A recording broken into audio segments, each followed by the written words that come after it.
The guard's voice was polite, almost apologetic. "Sorry, ma'am. Guests wait outside." Behind him, through the glass doors, I could see my husband, Daniel, laughing, his hand resting casually on the back of his assistant. He looked good that night, perfectly tailored, confident. The kind of man who fit into every room he entered. Except tonight, I wasn't allowed inside his. When he noticed me by the door, he didn't look surprised, just amused.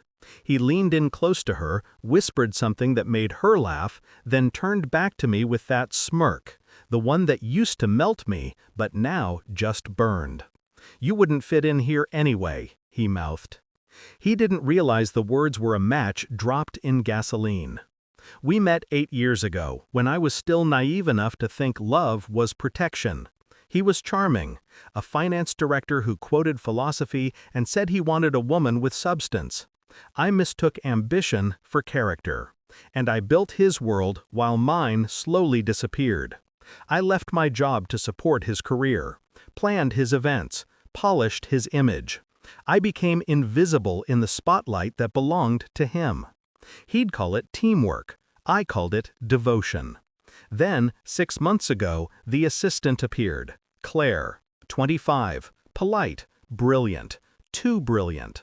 I noticed the small things first, the lingering texts after midnight, the subtle perfume that wasn't mine on his jacket, the new password on his phone. But the real clue came wrapped in an accident. He left his work iPad at home one morning. I didn't mean to open it, but curiosity, once provoked, doesn't retreat. Messages, private jokes, dinner reservations, a hotel receipt under her name, charged to his corporate card. He called her my sanity. He called me PR liability. That was the night I stopped being the wife he could lie to, and started being the woman he'd regret underestimating. I didn't confront him, not right away. People like Daniel thrive on reaction. I gave him silence instead.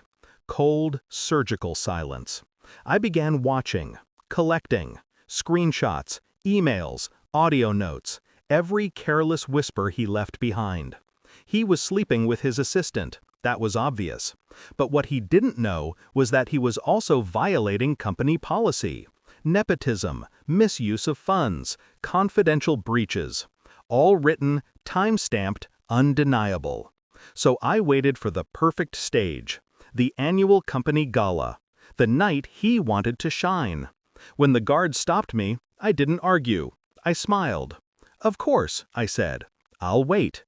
Outside, under the soft hum of city lights, I opened my phone, typed one message, attached one file. To the company board. Subject, misconduct evidence, Daniel H. I hit send. Inside, the music swelled, laughter echoed, and I walked away, calm, almost weightless. By morning, chaos had replaced champagne. Daniel called me first, 6 missed calls, then one message, "What did you do?" I didn't answer. By afternoon, it was all over LinkedIn and company whispers. Internal audit, assistant on leave, suspension pending. The board had acted quickly. The man who once controlled every narrative couldn't even control his own downfall. He came home that night, pale, broken, furious. "You ruined me," he said. I looked at him, the man who once dismissed me at the door of his own event, and smiled faintly. "No," I said, "you did that yourself. I just opened the door." He tried to reason, then beg. But there's something hollow about a man who only remembers your worth when it's too late. I packed his things in silence. He left without a word. The company offered me a quiet settlement. Apparently, a PR-friendly divorce was better than a public scandal. I took it, used it to buy my own apartment, small, quiet, peaceful. Weeks later, I saw him again, not in person, but on a local news article. The once celebrated director, now under review for ethical violations. He looked smaller, the kind of small you can't fix with money. That night at the gala used to replay in my mind like a bruise. The guard's apology, Daniel's smirk, My silence. Now, it feels like closure. I realized something I never expected. Peace tastes better than revenge. But the truth? Sometimes, to find peace, you have to burn the bridge first.